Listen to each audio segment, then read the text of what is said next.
William Morrow and HarperAudio present Love and Other Paradoxes, a novel by Catriona Silvey, performed by Nicholas Ralph.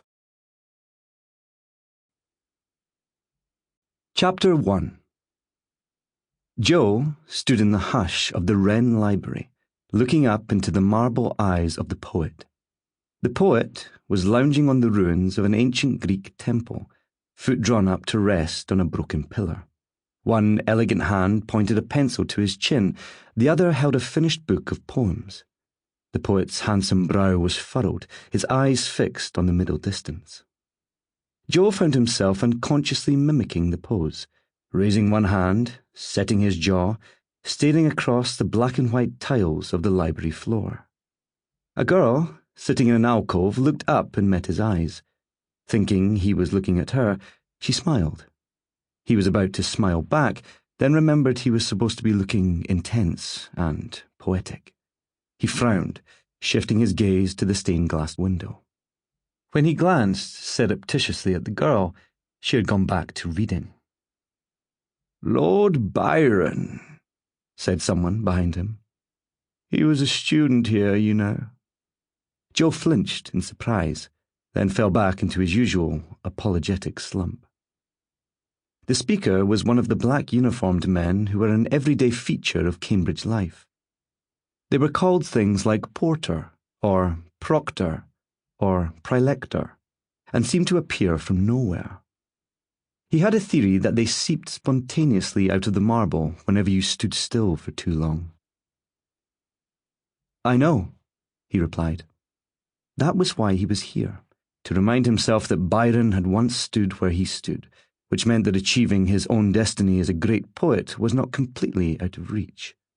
Byron, of course, had not been looking up at a statue of himself, unless, alongside writing poetry and having sex with a lot of people, he had also invented time travel. "Kept a bear in his room," said the black-uniformed man. "Legendary lover, of course," he added. Joe felt a laugh creep up inside him. The bear? The man was looking at him with a mixture of pity and disappointment. "Are you a member of the college?" He tensed, confronting the spectre of not belonging that had haunted him for the past 2 years.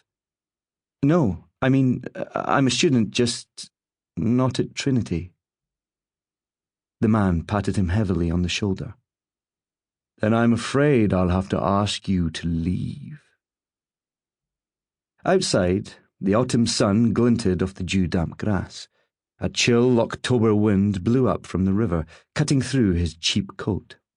He hurried through the insane stage-set grandeur of the college, so different from the squat fishermen's cottages he had known for the first 18 years of his life. Now at the beginning of his 3rd year as a student, he had almost stopped noticing it.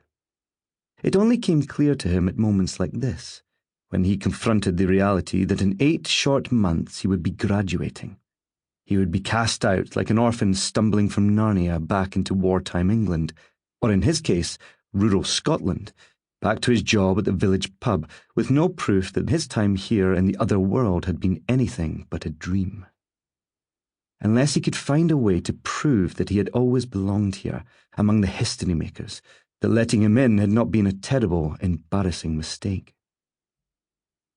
As he left Trinity, through the vaulted archway of the Great Gate, he was so lost in thought that he walked straight into someone.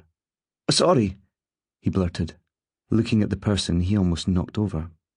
A girl, pale-faced, with unusual light green eyes. She had swept her dark hair to one side in the way all the posh girls here did, as if they were in a strong wind no one else could feel. Something about her was familiar. He couldn't understand why until he saw what was printed on her hoodie. Macbeth, 2004. He had seen that show last year at the ADC Theatre.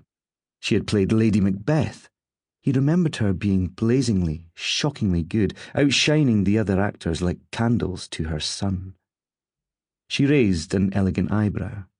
He sensed the chance to say something, to change the future of this moment, but he couldn't think of anything clever enough.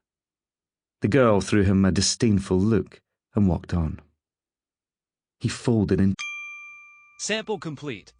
Ready to continue?